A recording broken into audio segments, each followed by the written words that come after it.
Hey, it's the Fish Guy. Welcome to the Fish Talk Bar for reviews and how-tos, simplifying aquarium ownership for you. Alright, so we are relocating the Biocube in our showroom today, and we are taking this opportunity to revamp it a little bit. When you are redoing the tank in entirety, like pulling out all the rocks and corals and everything out of it, there's a couple things that you want to consider. So when you take rocks out of a tank, a reef tank that has been established for so long, the sand underneath the rocks is actually compacted and anoxic bacteria builds up underneath there. And one of the byproducts that bacteria produces is hydrogen sulfide. When you stir up the sand, that can potentially get released into the water column, and then that's dangerous for the fish and the other animals. In order to prevent that from harming the animals in the tank, when we're pulling out the rocks, we do it very carefully, and then once you have enough rocks out of the tank that we can catch the fish out of there and the rest of the animals, hermit crabs, etc., we pull them all out and try to not disturb the sand as much as possible.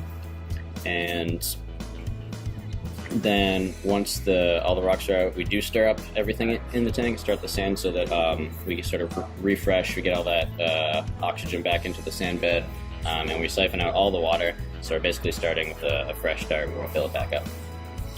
Once everything is out of there, we start to rebuild the tank again, and we are doing two things when we're thinking about our escape design, is how the fish are going to interact with it and how the corals are going to be displayed in it. So as far as the fish go, you need to have plenty of hiding spaces in the tank so that fish can break the line of sight from each other if they're being chased around, so that they have places to rest, hide out, if they're ever stressed or just need a moment to themselves.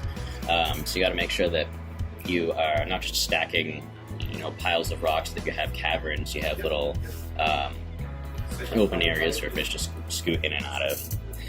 The other thing you want to think about when you're setting up the rock work is how the corals are going to be displayed on this. So you have to make sure that they're all going to be receiving enough light and that you're not going to shadow out corals below. You want to make sure that there is a lot of surface area for you to put different types of corals on. And you don't want to really have a flat scape. You want kind of like a diagonal or slanted scape, so that when you do put higher corals, or corals up higher, and they start to grow out, they're not going to cause the corals below them to receive less light.